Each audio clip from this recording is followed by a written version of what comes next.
नमस्कार दोस्तों, मैं रमाकांत मल्लाह और आज निषाद मंथन पर इंटरव्यू के लिए हैं महेंद्र निषाद, जो रुद्रपुर से बिलोंग करते हैं। वही महेंद्र निषाद है जो आरक्षण को लेके डॉक्टर संजय को काला झंडा आपने दिखाया था और काफी विवाद मीडिया में और सोशल मीडिया में हुआ था। और अपने अधिकार, समाज के अधिकार को लेके हमेशा ये मुखर रहते हैं। इसी संदर्भ में एक सोशल मीडिया पर काफी बयान चल रहा है कि डॉक्टर संजय जी ने कहा है कि जो भगवान राम है वह दशरथ के पुत्र न होकर वह श्रृंगेरी ऋषि के पुत्र हैं, और जो भी एक काल्पनिक कथा कहा गया है कि वो खीर खा के पैदा हुए थे। इस वक्त तमाम विवाद उठा है और इसी विषय पर महेंद्र निषाद जो रुद्रपुर से हैं, वो भी अपनी कुछ विचार रखने चाहते हैं। तो दोस्तों, मैं महेंद्र निषाद से पूछना चाहता हूं, जो अभी डॉक्टर संजय निषाद का जो बयान आया है, उस बयान में आपको क्या कहना है? नमस्कार निषाद मंथन के सभी व्यूअर्स को और रमाकांत जी आपको भी, जो मुझे आपने इस लायक समझा कि ऐसे जटिल प्रश्न पे मुझे आप उत्तर दे, मतलब जवाब देने का मुझे मौका मिला। तो सबसे पहले तो मैं ये कहना चाहूंगा कि जो डॉक्टर संजय निषाद ने बयान दिया है, आज से कुछ साल पहले आज तक न्यूज चैनल पे श्वेता सिंह ने एक वीडियो के माध्यम से निषाद राज और राम का मतलब वर्णन दिखाया था। उसमें श्वेता सिंह ने यह कहा था कि भगवान राम जो है भगवान राम श्रृंगी ऋषि के फूफा है। तो कहीं इसका एक्चुअल वर्णन नहीं मिलता है, लेकिन ऐसा कुछ दोस्तों ने बताया है कि वाल्मीकि रामायण में यह स्पष्ट लिखा हुआ है जो डॉक्टर संजय निषाद कह रहे हैं। तो किसको माना जाए? अपने पास कई रामायण है। तो मुझे लगता है कि इस पर बहुत ज्यादा लोगों को तर्क नहीं करना चाहिए, क्योंकि किसी ने साक्ष्य के रूप में देखा नहीं है। मान लीजिए आज तक जैसा न्यूज चैनल हमारे देश का नंबर 1 चैनल कहता है कि इस तरह के रिलेशंस है, और खीर से, सही बात है, खीर से तो कोई पैदा होगा नहीं, तो कुछ न कुछ जो भी है। लेकिन जो संजय निषाद ने कहा है वो वाल्मीकि रामायण की मतलब जो लिखा हुआ है उस तथ्यों के आधार पर उन्होंने कहा है। तो मैं मानता हूं कि जो संजय निषाद ने कहा है और जो श्वेता सिंह ने भी कहा आज तक चैनल की एंकर, इसलिए मैं मानता हूं कि इसमें कुछ सत्यता है। जी, मैं एक्चुअली आपको बता देना चाहता हूं कि एक सांसद है भाजपा के, ब्रिजभूषण सिंह नाम है, शायद मैं नाम में कुछ गलती हो तो आप करेक्ट करिएगा। वह कहते हैं डॉक्टर संजय निषाद को कि जब राम पैदा हो रहे थे तो क्या आपकी माँ दाई थी? ये अपमानजनक शब्द है, मैं कड़ी निंदा करता हूं ऐसे शब्दों का। तो अगर उनसे पूछा जाए कि आपकी माँ क्या थी और आप क्या थे, तो उनको शायद अच्छा नहीं लगेगा। किसी का अपमान करना ठीक नहीं है। तो जो अभी जो भाजपा के एक नेता है डॉक्टर संजय निषाद के बातों का जो उन्होंने कहा था, उस पर उन्होंने अपनी प्रतिक्रिया दी, जो मुझे लग रहा है कि ये मुझे अपमानजनक लग रहा है। ऐसे में आपका क्या सोचना है, क्या आप तो कहना चाहेंगे? भाजपा सांसद श्रावस्ती गोंडा और श्रावस्ती के बीच में मैं नाम भूल रहा हूँ, वहां से सांसद है, मूलतः वो गोंडा के रहने वाले। जी। शिक्षा माफिया, कुश्ती मतलब ऑल इंडिया कुश्ती संघ के महाअध्यक्ष हैं और उनका नाम भी माफिया में गिना जाता है। तो वो चूंकि ठाकुर साहब इस वक्त यहाँ पे योगी आदित्यनाथ जी मुख्यमंत्री हैं, तो ठाकुर होने की वजह से वो गलत बिल्कुल ही किसी की माँ, डॉक्टर संजय निषाद भगवान राम की माँ बहन पे तो गए नहीं, तो आप कौन होते हैं डॉक्टर संजय निषाद की माँ बहन पे जाने वाले? यह बिल्कुल घोर निंदा मैं करता हूँ, और ये बहुत ही ब्रिजभूषण शरण सिंह का बहुत ही गलत बयान है ये। और उसपे भाजपा को जो है कि इस पे मतलब एक्शन लेना चाहिए।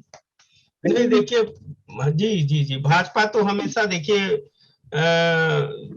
कुछ विशेष जातियों की पार्टी है और वो तो उनको बढ़ावा देती है, और उनके अंदर जो मानसिकता है ना, जो मतलब SC ST OBC के लिए क्या मानसिकता है, वो मानसिकता उनके विचारों से झलक रही है कि हमेशा वो जो निषाद समाज हो या OBC समाज हो, उनको वो लोग उसी नजरिए से देखते हैं, जो किसी न किसी रूप में वो सामने आ जाता है मीडिया के माध्यम से या सोशल मीडिया के माध्यम से। तो हमें परखना चाहिए कि हमारे सब जो हमारा समाज है, जो भाजपा से लोग जुड़े हुए हैं, उन लोगों को समझना चाहिए कि कभी भी भाजपा में हमें सम्मान नहीं मिलेगा। मैं डॉक्टर संजय को भी कह रहा हूं कि स्वार्थ के लिए और स्वयं के लालच के लिए आप भाजपा के साथ हो, उससे कहीं ना कहीं वो समाज का आप बहुत बड़ा नुकसान कर रहे हो। इस चीज को समाज के जो नवयुवक है, जो जनता है, उनको भी समझना चाहिए। ठीक है, आप कुछ कहना चाह रहे थे? हाँ, वही बात, मैं आपने जो प्रश्न रेज किया है वो बहुत ही अच्छा प्रश्न है।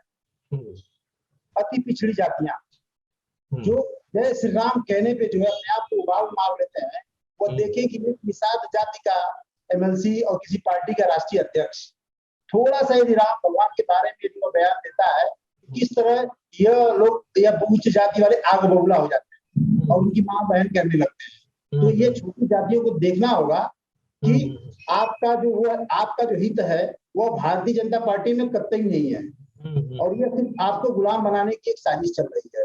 और ये छोटी जातियां हैं, इनको समझ में कब आता है, जब पैरों तले जमीन खिसक जाती है।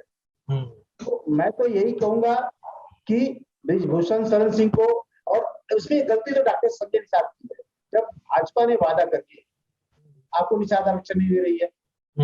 आप प्रदेश के मुख्यमंत्री योगी आदित्यनाथ जब लगातार से वह सांसद से 1998 में जबरदस्ती जीते थे, 5000 वोटों से जमुना निषाद जीत चुके थे, उनको हराया गया, तभी से सांसद रहे। और लगातार मुझे लगता है कि पूरे देश में और उत्तर प्रदेश में निषादों के ऊपर सबसे ज्यादा निषाद आरक्षण पे किसी ने बोला है तो वह है योगी आदित्यनाथ। लेकिन कुर्सी पे बैठते ही ये इस मुद्दे को भूल गए। तो इस तरह के मतलब सत्ता लोलुप जिसे कहा जाता है, वादा करके नहीं निभाना, ऐसे लोगों को तो 2022 के चुनाव में उखाड़ फेंकने की जरूरत है। मैं निषाद समाज से सारे लोगों से यही कहूंगा कि कितना अपमान सहेंगे आप लोग। एक अपमान सहने की भी एक हद होती है और उसकी पराकाष्ठा होती है, जो भारतीय जनता पार्टी ने मतलब अब हमको डुबो दिया है। तो इसलिए सभी निषाद समाज के भाइयों से, अति पिछड़ी सभी जातियों से मैं कहूंगा कि आप अभी देखिए, मैं एक मुद्दा उठाया था अभी जल्दी ही, गोंड समाज का। गोरखपुर मंडल में गोंड और कहार रोटी बेटी का रिश्ता होता है। और देखिए वहीं गोरखपुर मंडल में उनकी गोंड का सर्टिफिकेट नहीं बनता है, वहीं हमारे देवरिया जिला में गोंड का सर्टिफिकेट बनता है। तो जो गोंड जाति के जो नेता थे, मुझे योगी आदित्यनाथ से मिलने के बाद वो धरना प्रदर्शन किया। अभी 3 दिन पहले उत्तर प्रदेश गवर्नमेंट का एजीओ आया कि नहीं, गोंड जात और मतलब कहार जात एक ही है, और यदि उनका रिश्तेदार गोंड रिश्तेदार कहता है कहार रिश्तेदार को ये मेरे रिश्तेदार है, मेरा बेटी रोटी का रिश्ता है, तो लेखपाल रिपोर्ट लगाए और इनका मतलब जाति प्रमाण पत्र बनवाए। लेकिन वही जाति प्रमाण पत्र गोरखपुर के गोंड और कहार जाति को मतलब उसको यहाँ एलाउ नहीं लागू हुआ।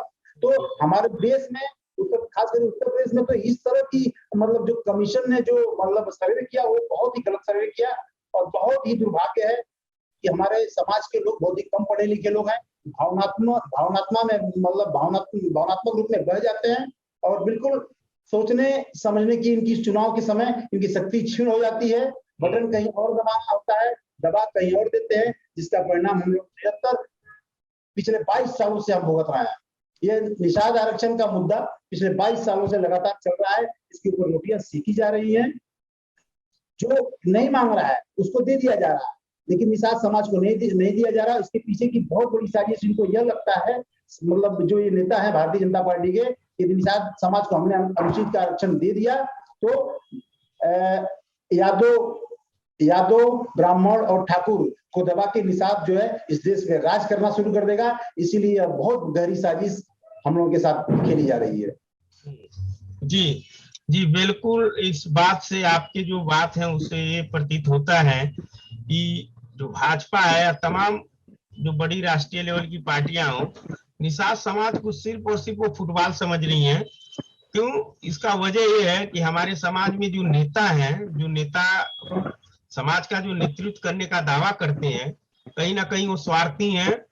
अपने पैसे के चक्कर में, सीट के चक्कर में, अपना स्वयं का रुतबा बढ़ाने के चक्कर में वो समाज को डुबो रहे हैं। और वह एक तरह का जो होता है ना, वो चमचे हैं समाज में। क्योंकि जो मनुवादी शक्तियां हैं, जो मनुवादी को पोषक करने वाली पार्टियां हैं, जैसे भाजपा है, कुछ हद तक कांग्रेस भी है, ये लोग क्या है, दलितों में, SC ST OBC में चमचे खोजते हैं। जैसे हमारे समाज में चमचा वो है जो उसका काम होता है, और वह चुनाव के टाइम में समाज का वोट लेने का काम करता है। तो ऐसे लोगों से हमें सतर्क रहना चाहिए, और हमें जो समाज को बार बार अपमानित होना पड़ रहा है, इसके बहुत बड़े जो वजह है, ये जो हमारे समाज के जो नेतागण हैं, जो अपने आप को दावा करते हैं समाज का नेतृत्व करने का, वो सबसे बड़ा दोषी है, सबसे बड़ा वो दोषी है। और उनको कहीं ना कहीं अपने मान सम्मान स्वाभिमान के लिए इन पार्टियों को लात मारना चाहिए, और समाज के मेन मुद्दे को, आरक्षण से लेके तमाम और भी मुद्दे हैं जो अधिकार हैं, वो समाज को दिलाने का काम करना चाहिए, और जनता को एकजुट करना चाहिए। क्योंकि हमें लग रहा है कि जो अभी यहाँ जो उत्तर प्रदेश में जो तमाम पार्टियां उभर के आ रही हैं समाज की, जो मछुआ समाज का है, कहीं ना कहीं वह अपने जो वोट को, ये जो पोलराइजेशन हो रहा था, एक समाज इकट्ठा होता उसको कई खंडों में ये कर दिए, और ये वोट जो है निषाद समाज का जो बहुमूल्य वोट है, वो टोटली न्यूट्रल हो गया है, और इससे फिर समाज को कुछ मिलने वाला नहीं है। आगे आने वाले 5 साल तक फिर समाज वही आरक्षण, वही राग अलापेगा, और मिलने वाला कुछ नहीं है। जी, मैं एक बात कहना चाह रहा था, बहुत अच्छा पॉइंट आपने रेज किया। वही मैं बता रहा हूँ आपको, डॉक्टर संजय निषाद 9 तारीख से निषाद आरक्षण पे अपने एक निषाद युवा वाहिनी को इन्होंने एक संगठन बनाया है, उसके माध्यम से सारे जिला अधिकारी कार्यालय पे यह अनशन करने जा रहे हैं, धरना देने जा रहे हैं। 8 तारीख को जब ये अल्टीमेटम देते हैं धरना करने का, 8 तारीख को भाजपा के कान खड़े हो जाते हैं, और तुरंत ही चार्टर्ड फ्लाइट से धर्मेंद्र प्रधान, केंद्रीय मंत्री, डॉक्टर संजय निषाद इलाहाबाद में मौजूद होते हैं, उनको धर्मेंद्र प्रधान को भेजा जाता है, और वहां इनकी बातचीत होती है। डॉक्टर संजय निषाद को अपने सिंबल पे 6 सीट देने के लिए ऐसा अंदर से सुनने में मिल रहा है, तो ये 6 सीट पे मानने के लिए तैयार नहीं है डॉक्टर संजय निषाद। अपने सिंबल पे ये डबल टिकट में जाना चाहते हैं, और कुछ अपने परिचितों को परिचित कह लीजिए, आपके जौनपुर के धनंजय सिंह माफिया, हमारा रुद्रपुर हो गया, इस तरह से कुछ सीटें जो है बाहुबलियों को पैसे लेकर दे देना चाहते हैं। तो उनको कहना कि मतलब क्या नाम है, हमको आप डबल सीट पे दे दीजिए, और कुछ भाजपा के सिंबल पे हमारे लोगों को टिकट दे दीजिए। इस तरह की बातें 8 तारीख को धर्मेंद्र प्रधान और डॉक्टर संजय निषाद के बीच में यह समझौता हुआ प्रयागराज में, और तुरंत ही इन्होंने, डॉक्टर संजय निषाद ने 9 तारीख को होने वाला निषाद युवा वाहिनी का धरना प्रदर्शन इन्होंने रोक दिया। तो इस तरह का जब हमारे साथ समाज की जो पार्टियां बनी है, इस तरह से जब बेचने का काम करेगी, और डॉक्टर देख लीजिए दूसरे बिहार से आए हुए मुकेश सहनी, इनका बिहार वहां पे गठबंधन के 4 विधायक जब से उत्तर प्रदेश में आए हैं, सिर्फ ये कहते हैं कि आरक्षण नहीं तो गठबंधन नहीं। भाई मैं बता रहा हूँ कि गोरखपुर मंडल का मैं वासी हूँ, और गोरखपुर मंडल में मैं दावा के साथ कर रहा हूँ कि मुकेश सहनी अपने मंडल अध्यक्ष, जिला अध्यक्ष, जो भी कमेटी होती है और विधानसभा कमेटी होती है, मुझे एक जगह का बता दे, मैं राजनीति छोड़ दूंगा। लेकिन हवा हवाई अभी 20 तारीख को मुकेश जा रहे हैं, हवा हवाई जो कि इनकी 50 गाड़ी घूम रही है, लोगों से मैनेज हो रहा है कि आप इतना पैसा लीजिए, यहाँ चाहिए। तो इस तरह की जब मैनेजमेंट व्यवस्था चलेगी सर, तो मुझे नहीं लगता निषाद समाज का उत्थान कभी हो पाएगा, और ना तो हम लोग कभी हम मतलब अपना हक और वसूल जो है हासिल कर पाएंगे।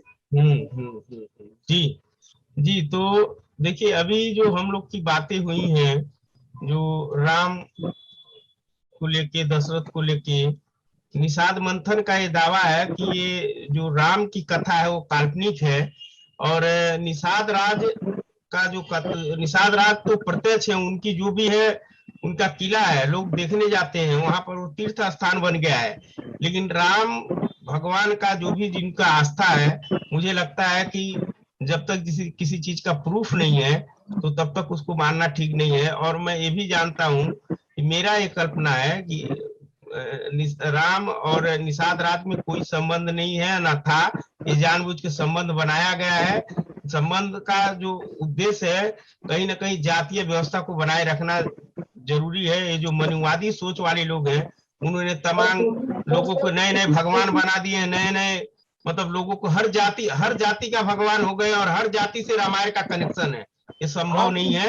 और जी आपको बीच में रोक रहा हूँ। आज तो मुझे ये भी सुनने में आया है कि यह जो कहने के लिए कहा गया, यह भाजपा की सोची समझी रणनीति के तहत संजय निषाद को बोलने के लिए कहा गया है। बिल्कुल बिल्कुल, मतलब निषाद का और वो जो छत्री का जो राम भगवान है, आस्था के हमारे मतलब केंद्र बिंदु है, जानबूझ के मतलब हाईलाइट किया गया है कि निषाद और वो जो है संगठन मतलब फिर किसी तरह इनकी बातों में आ जाए और वोट लेके ये 2022 की सरकार। तो देखिए, एक भाजपा का एक हमेशा प्लान रहता है, जो भाजपा के साथ पार्टियां एसोसिएट रहती है डायरेक्टली या इनडायरेक्टली, वो हमेशा उनको मीडिया में हाईलाइट मिले, उनकी पार्टियां, उनकी जो मीटिंग है बड़े बड़े कराए जाते हैं और मीडिया में जानबूझ के उनके बयान दिलवाए जाते हैं, उस पर हो हल्ला मचाया जाता है ताकि पोलराइजेशन हो वोट का।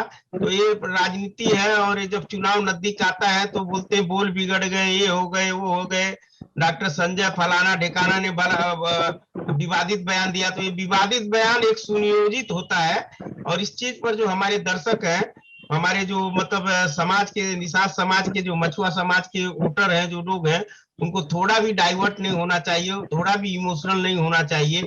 जो उनका मेन मुद्दा है आरक्षण और तमाम जो नदी नाले का जो अधिकार है वो हमें मिलना चाहिए, हमें इसी पर ही अडिग रहना चाहिए। कोई भी इमोशनल कार्ड खेले उस पर थोड़ा भी मतलब आप टस से मस मत होइए। सिर्फ टारगेट आपका रहे रिजर्वेशन, और जो मझवार है उसको एक परिभाषित करें, और जो भी हमारा नदी का अधिकार, बालू खनन का अधिकार है वो हमें मिलना चाहिए। इसके साथ ही हम उस पर एकदम अडिग रहे। तो महेंद्र जी, और आप कुछ उसमें ऐड करना चाहते हैं कि इस कार्यक्रम को अब यहीं पर समाप्त किया जाए? सर एक बात और मैं बता रहा हूँ जी, 21 तारीख को, इसी 21 नवंबर को निषाद पार्टी बहुत बड़ा कार्यक्रम वो लखनऊ में जो है रखी है, जिसमें मुकेश क्या नाम है, पार्टी को मुख्य अतिथि बता रहे हैं लोग। अब वो मुख्य अतिथि है कि नहीं है, आएंगे मैं नहीं बता सकता। हो सकता है उनका नाम से भीड़ जुटाने के लिए कहा जा रहा हो, और इस तरह कहा जा रहा है कि 21 तारीख को मझवार आरक्षण का ऐलान होगा। अब तो ये भविष्य के गर्त में है, या अमित शाह जानते हो कि मझवार आरक्षण देंगे या नहीं देंगे। लेकिन यदि 21 नवंबर को निषाद पार्टी की रैली में अमित शाह मझवार आरक्षण पर कुछ घोषणा नहीं करते हैं, तो निषाद समाज, मुझे लगता है कि इतने ज्यादा लोगों का मुझे फोन आ रहा है कि भैया आप कुछ करिए।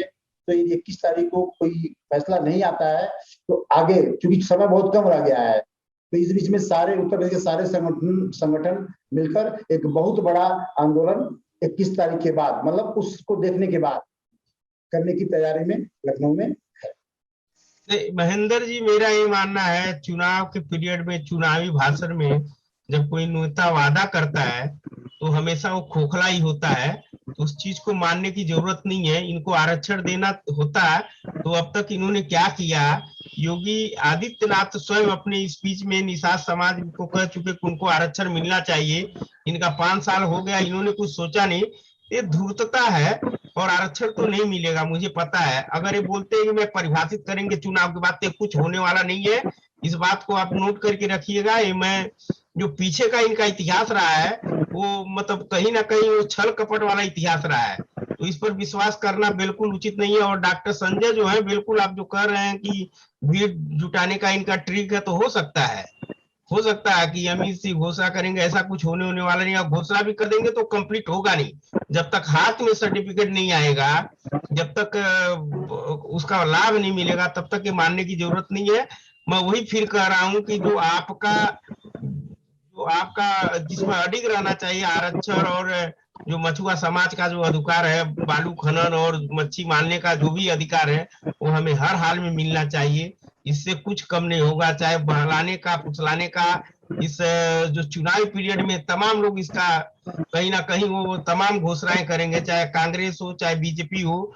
इन लोगों से सतर्क रहने की जरूरत है, और एकजुट होकर जो हमारे समाज के लिए सही मायने में काम कर सकता है या नहीं कर सकता है, ये चीज हमें परखने की जरूरत है। और वोट एक जगह कहीं ना कहीं जब चुनाव आएगा तो हम लोग डिसाइड किया जाएगा कि वोट किस तरफ जाना चाहिए।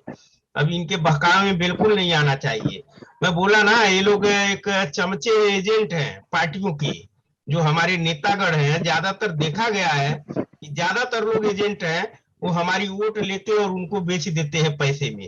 तो ऐसे लोग और ज्यादा खतरनाक होते हैं, इनसे सतर्क रहने की जरूरत है जी।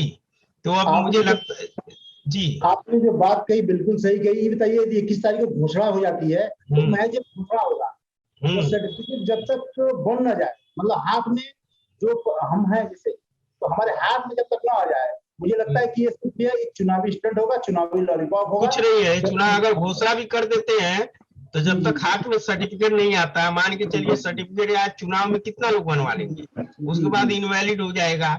उसको जब तक पार्लियामेंट में या विधानसभा लोकसभा में जब तक पास करवा के इसको कानूनी जामा न पहनाए, तब तक इसको मानने की जरूरत नहीं है। ये लोग हमेशा ख्वाबों में हम लोग को रखना चाहते हैं। 75 साल हो गया, हम लोग आज भी, हम जो मछुआ समाज है उसका स्थिति एकदम दयनीय है। आज भी कोई सुधार नहीं है। नदी के किनारे रहते हैं, ना तो उनके पास रोड है, ना तो खाने के लिए भोजन है, ना तो उनका कोई कमाई है। फिर भी ये लोग वादों पर ही हम लोग को 75 साल तक खींच के ले गए और आगे भी इसी तरह का खींच के ले जाएंगे। तो हमें समाज को चाहिए, हमारे नेताओं को चाहिए, तो हमें मूर्ख बनने से वो कहीं ना कहीं हमें बचना चाहिए। और इनके वादा जो है, वादे पर थोड़ा भी विश्वास नहीं करना चाहिए। जब तक होके सर्टिफिकेट हाथ में न आ जाए और उसका कहीं यूज न हो जाए, तब तक ये मानना मुझे लगता है कि कहीं ना कहीं ये गलत होगा। तो अब हम चाहते हैं कि इस कार्यक्रम को, इस इंटरव्यू को जो महेंद्र निषाद जी के साथ हो रहा था, इसको यहीं पर समाप्त किया जाए। और महेंद्र निषाद जी को मैं बहुत बहुत धन्यवाद करता हूं कि जो आपने समय निकाल के निषाद मंथन के लिए आपने इंटरव्यू दिया।